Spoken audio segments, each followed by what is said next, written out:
Historical records repositories house some of the most valuable historical items and documents that allow us to explore our past. While all historical repositories acquire, preserve, and make available historical records, the process does not happen in a vacuum. A repository's long-term stability depends on a plan outlining the future. Coming up with a plan can seem overwhelming for a small repository. But with a little effort, you can develop a plan that will help allocate resources for long-term stability, gauge success, and identify areas of improvement.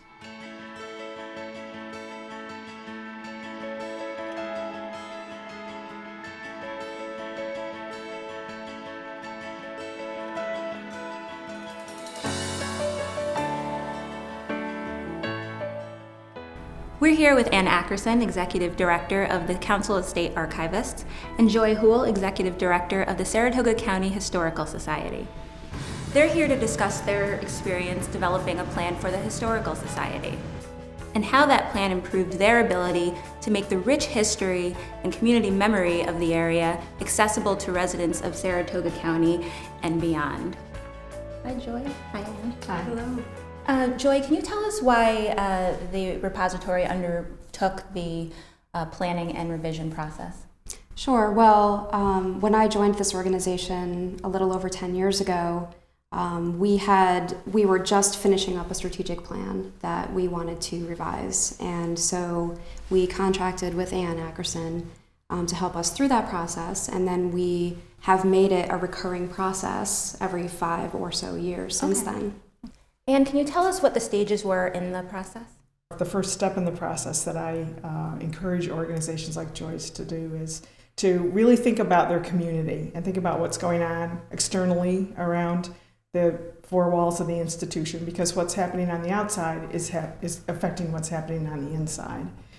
And after that sort of community scan and thinking more deeply about their organization and how they're meeting the needs of their community, then we go on to thinking about the future and the future possibilities that an organization like the Historical Society can begin to articulate and begin to plan toward. We began by amassing the board staff, some key volunteers together. There maybe were some other folks involved in the process, I don't really recall. But they came together and we really talked about what does the future of the Historical Society look like in 10 years. And then we worked through that vision to begin to create the steps that were going to get the Historical Society there. You mentioned the community. Can you tell us who else was involved in the process? Well, obviously the Board of Trustees of the organization, very important key stakeholder group, along with the staff and some of their key volunteers here. That's right. And the way that we chose to do it the last time around was to kind of break our operations into 6 different categories and invite members of the community to discuss each category separately. So, for example, for the collections and exhibitions category, we invited historians and researchers and people who have an interest in that area in to come talk to us about how they want to access the collection and use it. For our programs department, we had teachers and district administrators come in, and for our facilities, we had architects and people of that nature come in. So it was a large group from the community. And how long did the process take?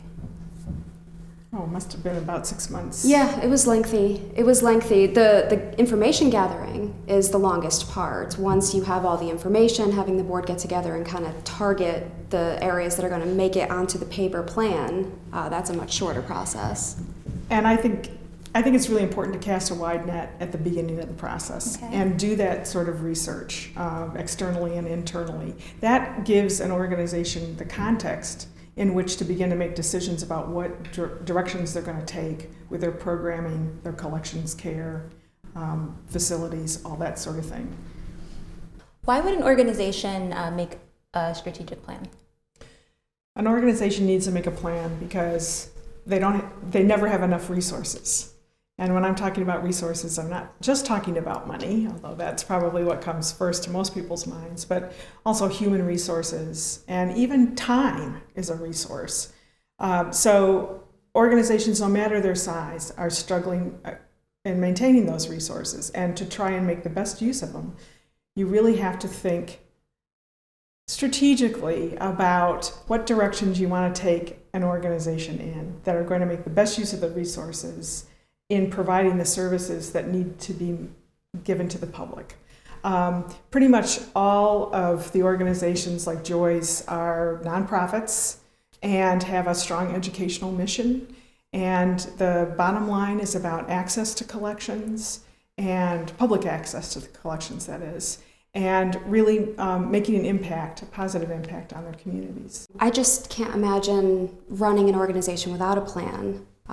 For us, it dictates everything that we do. We couldn't even form a budget without looking at our plan. So it's become part of our operating to rely on the plan as sort of the roadmap for where we're going to go. But I can't even imagine not having one. Now, what are some of the challenges in the process for making the strategic plan for the Historical Society? For me, what I see over and over again is an organization having the discipline to stick with the planning process, as we've kind of briefly outlined it today, and to carry through on that plan and to continue to come back to the plan regularly, not once every 5 years, but every year or every month or whatever it takes. And I think a lot of organizations fall down in their planning process because they fall down on the implementation end of things. They don't create the second plan, which is the work plan. What are some of the changes that have come about from the process of strategic planning? Here, we have experienced growth because we've planned for it. We've been able to put more emphasis on our collections, which is something that we've been wanting to do for a long time. We've got a great collection here. Lots and lots of items that need to not only be cared for, but made accessible to the public. And we've been able to actually do that, not just, wish that it was going to happen. Right. So. And I would add that I think having a plan in place allows an organization a little bit of flexibility and breathing room so that when something does happen that hasn't been anticipated, they've got a structure to fall back on.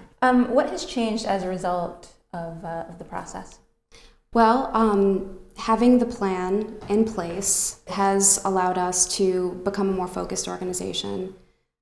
We are growing regularly. We are seeing more people come through the door to use our resources, and people are using more of our resources. I think probably from the perspective of our organization, the biggest and most beneficial change has been our ability to measure the work that we're doing. We can take a look at the end of the year and see that we've made progress. Thank you so much, Anne and Joy. For more information on strategic planning, consult the Strengthening Archives website.